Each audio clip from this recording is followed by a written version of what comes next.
Yes! Top 2 na naman ako. Grabe. Nakakatuwa kasi consistent, di ba? Ang sarap sa pakiramdam na mapansin. Na makita na may galing ka. Alam mo yun? Yung parang ang lapit-lapit mo na sa tagumpay. Nakakatuwang isipin na lagi akong nandito. Malapit sa rurok ng tagumpay. Parang lahat ng hirap ko nagbubunga. Ang saya sa pakiramdam. Pero paano kung buong buhay mo top 2 ka na? Nakakasawa na. Top 2 ka na. Oy, congrats, Dwayne. Nice one. Oy, congrats, Dwayne. Oy, congrats. Congrats, Dwayne. Congratulations. Hey, top 2. Not bad. Congratulations, Dwayne. Ano ba yan, Dwayne? Top 2 na naman. Angat-angat naman sa buhay. Oy, congrats. Top 2 ka ulit. Uy! Top 2 ka ulit, kuya.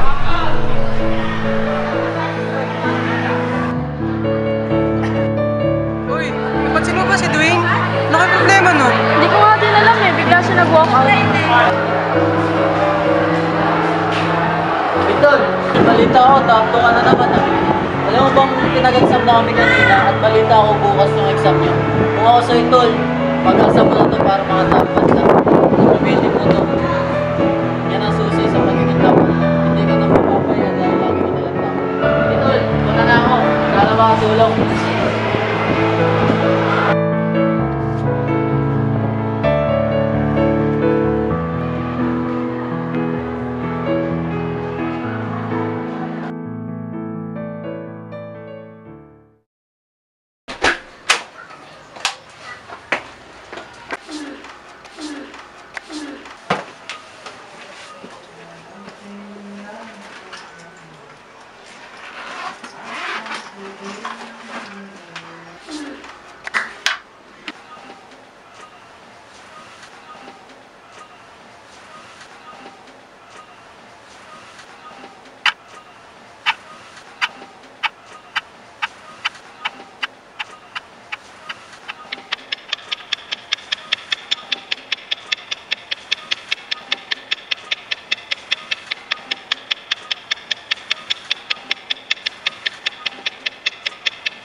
Magandang umaga, class.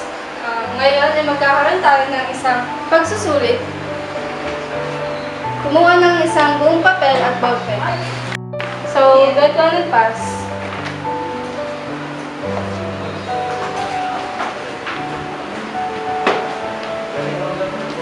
Ito, wired lang yung ano si Vito. Sabi na yung ano yung pangbabae.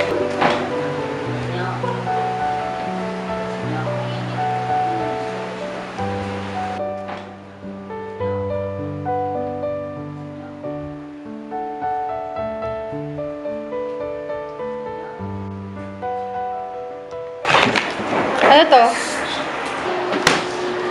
Ito po yung nakuha kong kodigo kay Mr. Cotoner.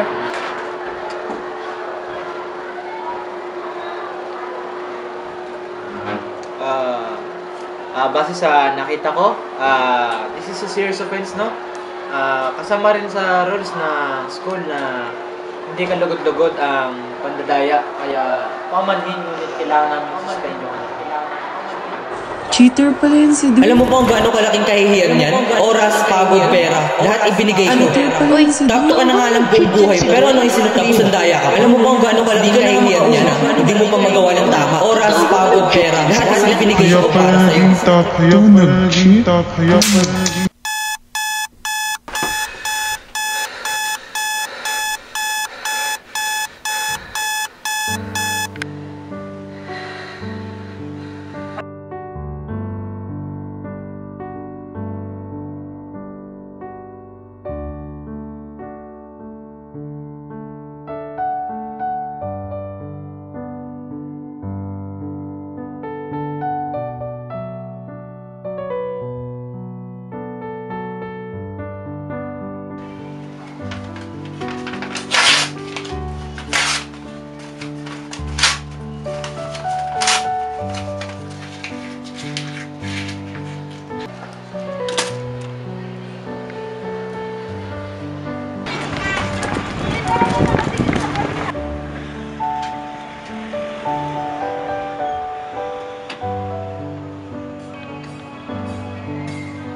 Total and pass.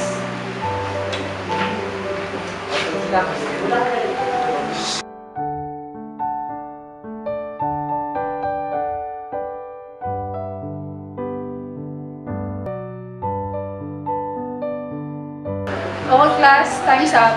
Finish or not, pass your papers. Oh, Mr. Kutana, mukhang masaya ka ata. Madali lang ba? Kayang-kaya, ma'am. Basic.